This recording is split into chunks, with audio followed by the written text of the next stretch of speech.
არნეულში პოლიცია უკვე მეორე დღეა ცდილობს დამნაშავეთა ორკაციანი ჯგუფის დაკავებას. სამართალდამცველები ამ დრომდე ვერ ახდენენ იდენტიფიცირებას იმ ახალგაზრდების, რომლებმაც ერთ-ერთ მოქალაქეს ადგილობრივს მარნეულში პოლიციიდან დაახლოებით 800 მეტრის რადიუსში ავტომობილი გადაუწვეს შუაღამის საათებში.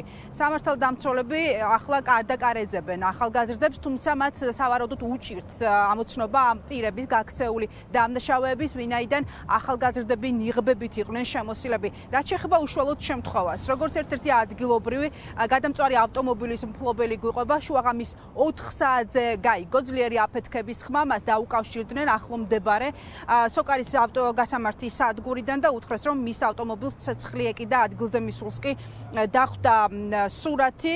ავტომობილი მთლიანად იყო გადამწვარი, ადგილზე მალევე მობილიზდნენ სამართალდამცველები, ამოიღეს სათვალთვალო კამერების ჩანაწერები, რომლებიც ობიექტია განთავსებული, მიმდებარე პერიმეტრზეა განთავსებული და ვიდეო კადრებში გარკვევით ჩანს ორი ახალგაზრდა, რომლებიც როგორც ადგილობრივები გვიყვებიან, სავარაუდოდ იყვნენ შეიარაღებული მოლოტოვის კოქტეილებით, ახალგაზრდებს ხელში უჭირავთ საწვავით სავსე ბალონები.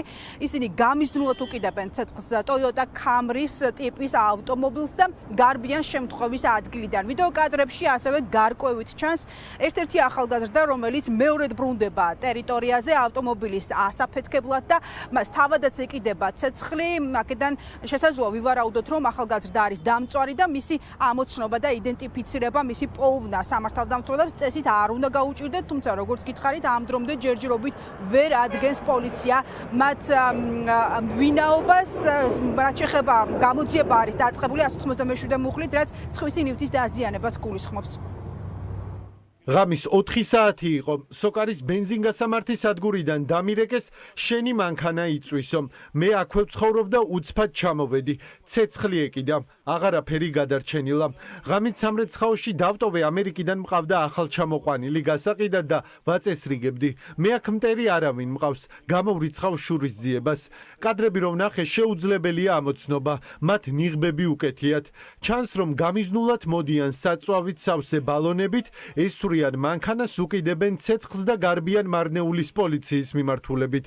ჩანს რომ ერთ-ერთ მათგანს ცეცხლი მოედო მთელ ტანზე. სავარაუდოდ დამწვარია. მე აქ ვალაგებ ხოლმე 11 საათამდე და ეს გვიან მომხდარა, არ ვიცი რა ხდება. დილას რომ მოვედი, ის დამწვარი მანქანა ისევ აქ იდგა და პოლიცია მუშაობდა. ვერავინ ამოიცნო ის ნიღბიანი ახალგაზრდები.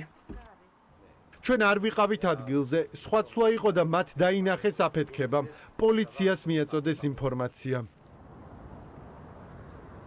დიახ, როგორც მოისმინეთ, მოტივთან დაკავშირებით ავტომობილის მფლობელს უჭირს საუბარი, ის ამბობს მხოლოდ იმას, რომ Toyota Camry-s მარკის ავტომობილი მას ამერიკიდან ყავდა ჩამოყვანილი, გასაყიდად ამზადებდა, რა დროსაც სავარაუდოდ ის უკავშირებს ამ ყველაფერს ვანდალიზმს, შურისძიებას გამორიცხავს, თუმცა ამ ყველაფერზე კითხვებზე პასუხი უნდა გაასცენა ადგილობრივმა სამართალდამცველებმა, მარნეულის პოლიციელებმა, რომლებიც ამ დრომდე შიფრავენ ვიდეო მასალას. ჩვენი ინფორმაციის ჯერჯერობით გამოკითხვაზე პოლიციას არავინ დაუბარებია.